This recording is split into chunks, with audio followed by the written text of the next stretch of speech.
Bon, donc, allô tout le monde, j'espère que vous allez bien. Donc, aujourd'hui, on continue la matière sur le système respiratoire. Donc, comme je vous avais dit, là, je crois qu'on va être capable de terminer, si pas cette semaine, vraiment en début de semaine prochaine, la matière sur le module 1. Puis après ça, ce sera votre première évaluation somatique. Donc, juste vite fait, un rappel de qu'est-ce qu'on a vu jusqu'à présent. On avait beaucoup parlé le rôle du système respiratoire. Donc, vraiment, si je m'ajoute une page, je vais penser quand même. Je vais en mettre une là. Donc, c'est de comprendre que le système respiratoire, à quoi il sert. Là, ma face, c'est pas extra blanc. Je vais essayer de faire un petit peu. Pas trop mieux, c'est pas grave. Que le système respiratoire, son but premier, c'est si j'ai une petite personne ici, c'est bien sûr de faire rentrer de l'oxygène, puis ensuite de ça, de faire sortir du CO2. Ça se fait au niveau de l'humain, donc au niveau de la personne, puis ça se fait aussi à l'intérieur de tes cellules. Fait que si j'ai une cellule ici, ben, qu'est-ce qui se passe? C'est la même chose. Je veux qu'il y a du CO2 qui sort, puis de l'oxygène qui entre.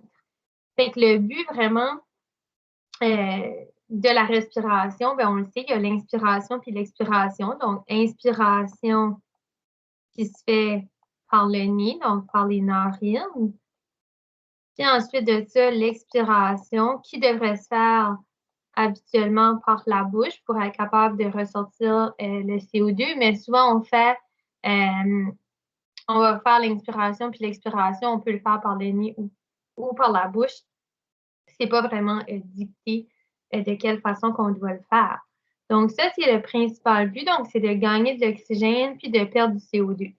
Puis vraiment, ce qu'on veut, c'est qu'on veut que l'oxygène soit capable de se rendre jusqu'à l'intérieur pour aller à nos poumons. Okay? Donc, là, j'ai vraiment dessiné les poumons trop bas. On veut que ça va jusqu'à nos poumons.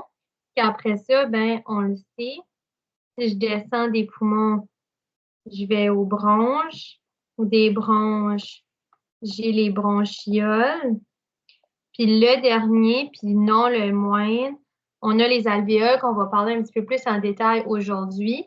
C'est à cet endroit-là que les échanges gazeux vont se faire entre l'air et le sang.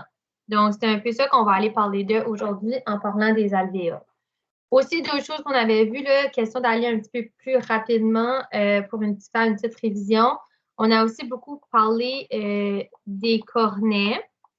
Donc, les cornets, on en a 3 qui sont dans les fosses nasales. Fosse nasale, cavité nasale, je ne m'attendrai pas sur la grande différence entre les deux. On dit juste que vraiment, c'est les fosses nasales se retrouvent dans la cavité de la tête. Donc, on dit que c'est dans les cavités nasales. Mais fosse nasale, cavité nasale, on va dire que pour cette année-là, ça revient à la même chose. Au niveau des cornets, c'est pour augmenter la surface et principalement, donc, un des 3 rôles. Ensuite de ça, c'est aussi pour humidifier l'air puis réchauffer l'air. Comme je vous expliquais en classe, c'est certain que quand tu as de l'air trop froid, trop sec qui va rentrer à l'intérieur, ça va faire mal. Donc, c'est pourquoi que des exercices à l'extérieur, dans du temps plus froid, on a de la misère à respirer, on a l'impression que nos poumons font mal. C'est pour cette raison-là, parce que l'air n'a pas le temps d'être réchauffé, l'air n'a pas le temps d'être humidifié pour entrer. Quoi d'autre qu'on avait parlé d'eux? On avait parlé des capillaires. Donc, les capillaires qui sont nos petits vaisseaux sanguins. Donc, c'est là où est-ce qu'ils vont avoir les échanges gazeux. On a aussi parlé des poils. Donc, je vous ai dit, des fois, on dit que les poils, ben, c'est pas beau, puis tout, là, surtout à l'intérieur du nez. Mais c'est quand même important pour que les poils soient capables de capter ces poussières-là, les impuretés, tout ce qui est matière à donner des allergies. On veut essayer de limiter l'entrée de ces petites substances-là. Donc, c'est pourquoi que avoir des poils dans ton nez, ben, ça peut venir capter. Une autre chose qu'on a parlé d'eux, donc on a parlé des cils vibratiles. Donc, les cils vibratiles, eux autres, ils se retrouvent à l'intérieur de la muqueuse. Puis la muqueuse, on peut la retrouver sur les cornets, puis on peut aussi la retrouver à l'intérieur de la trachée. Donc, la trachée, c'est le conduit où est-ce que l'air va passer pour se rendre à nos bronches, nos bronchioles, puis nos alvéoles par la suite. Les cils vibratiles, eux autres, leur travail, c'est vraiment d'essayer de faire remonter le mucus. Okay? Donc, c'est pourquoi que quand je vais dehors, par exemple, mon nez coule, mais c'est pour la raison parce que les cils vibratiles ne font plus leur travail. Fait que le rôle, vraiment, qu'est-ce que c'est que si j'ai du mucus qui est pris dans mon fond de gorge, tes cils vibratiles de ta trachée ou même de tes cornets vont être capables comment je dirais ça, là, ils font un mouvement pour apporter ce mucus-là dans le fond de ta gorge, puis pour ensuite de ça se faire digérer. Quand il fait froid, tes cils vibratiles sont ralentis, donc ils ne font pas bien leur travail. Il y a une accumulation de mucus qui va rester, puis c'est là où est-ce qu'il va y avoir l'écoulement nasal, où est-ce que tu vas avoir du mucus qui va sortir. Parce que c'est une accumulation, puis tes cils vibratiles ne font pas leur travail. Donc, ça, c'est un peu ce qu'on avait vu. Rapidement, on avait aussi parlé là, la différence entre le pharynx puis le larynx. Donc, pharynx, on avait trouvé que ça voulait dire genre food. OK, je vais mettre des guillemets. Donc, food, donc pour le manger, donc le conduit qui apporte le manger ensuite à ton œsophage jusqu'à l'estomac. Puis larynx, on avait parlé que ici, c'était pour l'air. Okay? Donc, deux grandes distinctions à faire entre le pharynx et le larynx. Donc, ça, c'est comme plus là où on était rendu. Je pense qu'on avait parlé de la trachée aussi. Donc, la trachée qui est faite des demi-anneaux cartilagineux. Fait que quand tu passes ta main là, sur ta gorge ou sur vraiment ta trachée, ben, tu les sens, là, les petits anneaux, tu es capable de les sentir. Ça, c'est du cartilage. Puis, ben, c'est bien sûr capable de bouger pour faire un mouvement. Ta trachée, elle se divise en deux branches. Donc, c'est comme les deux premières branches, si tu veux, de ton arbre. Donc, vous savez que moi, je le vois un petit peu comme un brocoli viré à l'envers. Fait que tes bronches, c'est tes deux premières bronches. Puis ensuite de ça, tes bronches vont se tourner en plusieurs bronchioles. Fait que ça en a vraiment, vraiment beaucoup. Si je trouve une photo, ici, on les voit bien. Fait qu'à partir de là, j'ai ma trachée. Je vais allumer mon crayon. Donc, j'ai ma trachée qui est le conduit ici. Et ensuite, qui se divise en deux branches. Puis après ça, ben, j'ai mes bronchioles. Puis au niveau ici, j'ai mes alvéoles, donc qui se divisent. Puis aujourd'hui, c'est ce qu'on va aller voir. Avant, on avait aussi parlé rapidement, là, je vais juste faire un retour là-dessus. On avait aussi grandement parlé des poumons. Donc, les poumons qui sont faits de parenchyme. Donc, le parenchyme, c'est un tissu spongieux, donc qui est comme absorbant, si tu veux. Puis les poumons sont aussi enrobés d'une couche élastique. Donc, pour permettre justement à tes poumons de grossir puis de revenir sur eux-mêmes quand tu fais l'inspiration puis l'expiration. Puis tes poumons, ils sont à côté, si tu veux, sur le diaphragme, donc qui est le muscle principal de la respiration. Et c'est un peu jusque-là qu'on s'était rendu. Puis aujourd'hui, on va vraiment parler plus des alvéoles. Donc, cette image-là, je ne crois pas qu'on l'avait vraiment vue en classe, mais c'est une belle image pour vous montrer la plèvre. Donc, la plèvre, si tu veux, tu as comme une grande partie, puis après ça, ça fait comme deux parties. Fait que tu as une partie qui est à l'extérieur, puis une partie qui est à l'intérieur. Puis ça fait en sorte que dans le milieu, donc dans toute cette partie ici, tu es capable d'avoir un liquide qui sert de lubrifiant pour permettre justement quand tes poumons vont faire l'expansion puis qu'ils vont revenir sur eux-mêmes, ben qu'il y aura pas que ça va pas frotter. Parce qu'on sait que les poumons, ils vont faire quand même beaucoup de mouvements. Donc, ceci étant dit, on est rendu aux alvéoles. Donc ici, les alvéoles pulmonaires.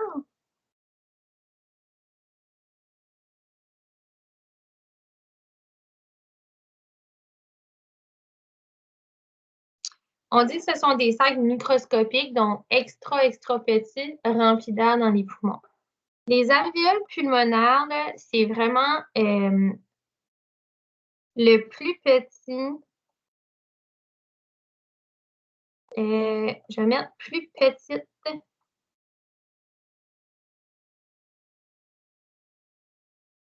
Plus petite unité respiratoire. Puis en plus d'être l'unité le plus petit, c'est vraiment les alvéoles, c'est comme la ligne d'arrivée. Je vais mettre ligne d'arrivée de l'O2. Ton oxygène qui entre dans ton corps par tes cavités nasales, donc c'est là où est-ce qu'elle veut se rendre. Si aux alvéoles pulmonaires, c'est là où est-ce qu'ils sont but d'arrivée. Aussi, sur le journal scientifique, il y avait beaucoup de monde qui me posait la question. Je te demandais les définitions de cavité nasale, puis cavité buccale. Tu auras compris que buccale, c'est la bouche. Vraiment, là, le rôle de ces deux-là, c'est des voies d'entrée. Et avec les cavités nasales, l'air va entrer par mes narines. Avec les cavités nasales, c'est une voie d'entrée pour l'air, principalement l'oxygène. On sait que l'air, c'est un mélange de plusieurs choses, donc je vais juste le mettre en parenthèse. Puis les cavités buccales, c'est une voie d'entrée. Je vais mettre le manger, mais on comprendra que c'est différentes substances nutritives. Donc, l'eau, ça peut être du jus, ça peut être n'importe quoi. Mais en principe, c'est ça leur rôle. Donc, cavité nasale et cavité buccale. Les alvéoles, donc, c'est très, très, très, très petit. C'est à cet endroit-là où est-ce que les échanges gazeux se font. Ouais, fait que leur rôle, c'est vraiment pour faire les échanges gazeux. Fait que c'est ça leur rôle, c'est ça le but des alvéoles, c'est pour ça qu'ils veulent accueillir l'oxygène. Sur cette photo-là, on le voit très bien à quoi ça ressemble un alvéole. Puis c'est là que je vous disais l'autre jour que c'est fait comme c'est quasiment fait comme une petite grappe de raisin où tu as plein, plein, plein de raisins qui sont collés ensemble. Puis le fait pour ça, c'est vraiment d'augmenter la surface. Pour que, c'est le fait que j'ai cette structure-là, ça me permet d'augmenter la surface pour avoir plus d'échanges gazeux. Vous le voyez bien sur la photo, là, mes capillaires, c'est tous les petits vaisseaux sanguins qui sont bleus et qui sont rouges. Donc, rouge, on va dire que c'est riche en O2, puis en bleu, on dit que c'est riche en CO2. Donc, c'est riche en dioxyde de carbone, puis il y a toujours un switch qui va se faire par les deux. Donc, si c'est riche en O2, je vais vouloir m'en débarrasser. Si c'est riche en CO2, je vais vouloir gagner de l'oxygène. C'est toujours de cette façon-là que ça fonctionne. Fait que quand, par exemple, mon vaisseau sanguin est sur mon alvéole, si je suis riche en oxygène, ça veut dire que je n'ai plus besoin d'oxygène. Ça veut dire que je vais dévider mon oxygène par diffusion. Ça va rentrer dans les alvéoles. L'alvéole, elle se fait comme un puits d'oxygène. Quand ça va être en CO2, là, il va y avoir diffusion. C'est des principes qui se font à une vitesse éclair. Là, ça se fait tout le temps constamment. Ici, c'est juste une information pour essayer de voir comment d'alvéoles que tu as dans ton corps. Tu as environ 700 millions d'alvéoles dans tes poumons. Fait que c'est énorme. Comme tu comprends que ça, c'est un alvéole, ça veut dire qu'il y en a 700 millions comme ça. Fait que pense à quel point c'est petit, petit, petit. Si tu les sortirais toutes, et tu les mettrais partout à terre, tu auras à peu près un terrain de tennis. Fait que ça, c'est vraiment énorme. Je dis, il y a une barrière qui sépare l'air des alvéoles du sang, fait qui sépare vraiment ton alvéole avec les capillaires. Puis, c'est l'épaisseur de cette membrane. C'est une petite membrane qui va être entre ton alvéole puis ton capillaire. Puis elle est faite d'une seule couche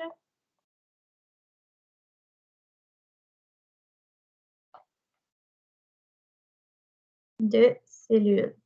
Fait que ça ici, là, je vais le faire mieux que ça. Pour ceux qui m'ont eu comme enseignante avant, vous le savez, là, le symbole de la cellule, fait que c'est comme un C avec une ligne à travers. Donc ça veut juste dire cellule, mais au lieu de tout l'écrire, on va juste faire le symbole. cette fine couche-là, donc la petite couche que vous voyez comme par exemple ici, là. Donc, cette petite couche ici, on ne le voit pas bien, là. Je vais venir le mettre en bleu.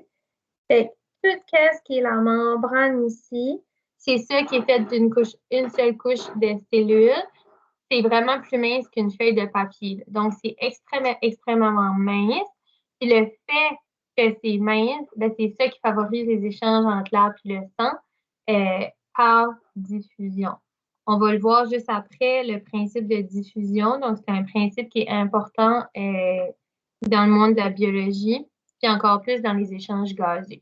Fait que le fait qu'au niveau de tes alvéoles, j'ai une petite membrane de rien qui est très mince, ben ça va favoriser mes échanges gazeux. Fait qu'ensuite de ça, on parle encore des alvéoles. Donc, le rôle des alvéoles est de permettre les échanges gazeux. Fait que c'est vraiment de permettre à l'oxygène qui arrive dans tes poumons de faire cet échange gazeux-là. Fait que de permettre l'échange des gaz.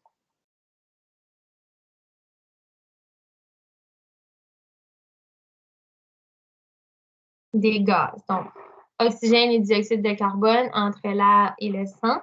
C'est l'O2 puis le CO2 entre l'air, mes alvéoles, puis le sang qui est dans mes capillaires.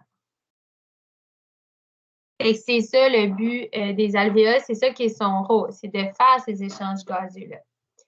Ainsi qu'on parle du trajet de l'air, on le voit bien ici. Donc, ça va des fosses nasales, ça passe dans mon pharynx, mais comme on l'a dit tantôt, le larynx, on ne le voit pas là-dessus parce que le larynx est comme en arrière. Et quand on parle du trajet de l'air, le trajet de l'air, il va quand même passer un peu dans ton pharynx avant de descendre dans la trachée, se diviser dans tes deux bronches, les bronchioles, les alvéoles. Les alvéoles qui est, comme on l'a dit tantôt, la ligne d'arrivée. C'est là où est-ce que je veux que l'oxygène se rende pour ensuite de ça se rendre dans ton sang. Donc ici, on dit l'oxygène.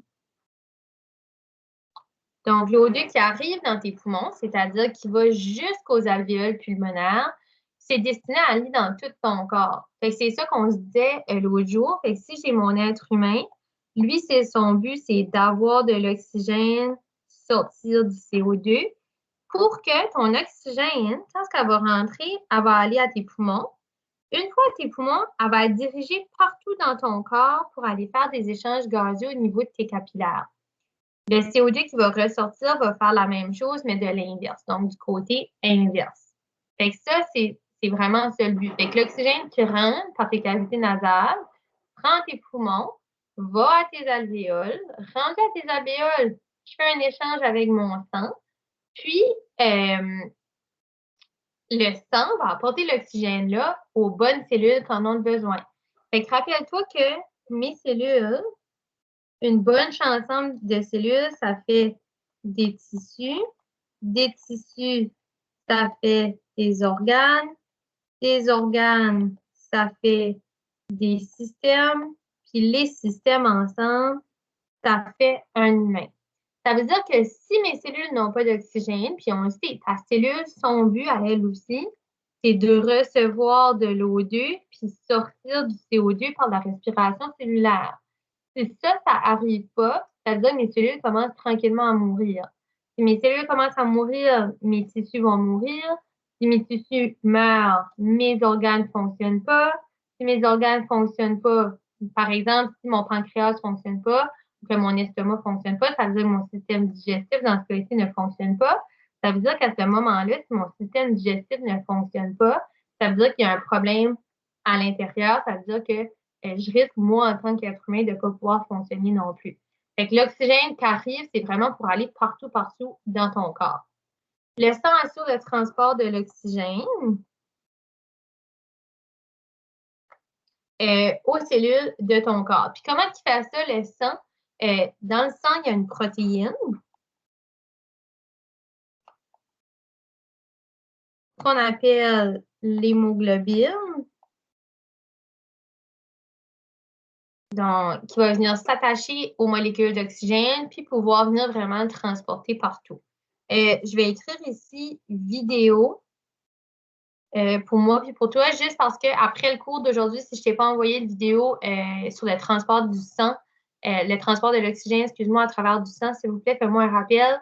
J'aimerais que tu puisses voir un petit peu l'aspect visuel là, à quoi ça ressemble. Donc, les échanges gazeux sont réglés par un principe de physique universelle qu'on appelle la diffusion.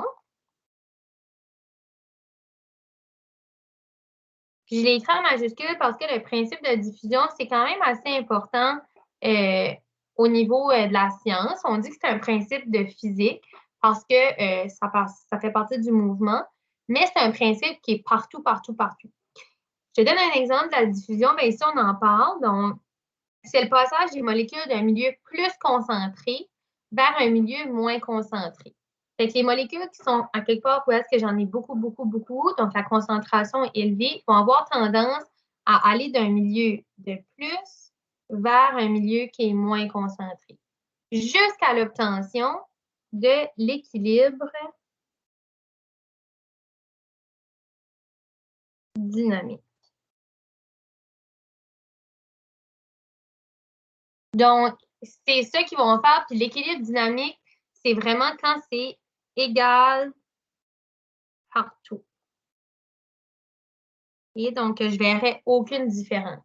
Je donne un exemple que je donne souvent quand je parle de diffusion. C'est comme si j'avais un verre d'eau, un bol d'eau, puis qu'à l'intérieur de ce bol d'eau-là, je viendrais mettre une goutte de colorant. Et vous avez peut-être déjà fait ça quand vous étiez enfant, là. Vous mettez une goutte de colorant dans votre verre d'eau. À la seconde que la goutte de colorant va toucher le verre d'eau, vous allez vraiment voir que c'est beaucoup plus concentré à un endroit. Vous voyez la goutte de colorant. Sauf qu'après, qu'est-ce qui va se passer? C'est si j'ai mon verre d'eau, là, le verre d'eau n'a pas grossi comme ça, c'est moi qui n'ai pas capable de faire des dessins comme du monde. Qu'est-ce qui va se passer? C'est que ma goutte de colorant, qui est fortement concentrée à un seul endroit, ben, elle va venir puis elle va s'éparpiller partout dans l'eau. Fait que ma goutte de colorant, c'est quoi qu'elle fait? C'est qu'elle s'en va d'un milieu fortement concentré vers un milieu qui est moins concentré. Fait que tes molécules de ton soluté, donc de ta molécule de colorant, ils vont aller partout, partout dans l'eau où est-ce que c'est moins concentré. Donc, c'est ça que c'est la diffusion, puis c'est là que on va le voir un petit peu plus en détail au prochain cours aussi. Mais c'est là où est-ce que la diffusion joue un rôle parmi tes échanges gazeux. Parce que si j'ai une forte concentration d'oxygène, ben, mes molécules d'O2 vont avoir tendance à s'échapper pour rendre tout ça d'une façon équilibrée. Donc, dans les alvéoles, l'absorption de l'oxygène dans le sang suit le principe de la diffusion.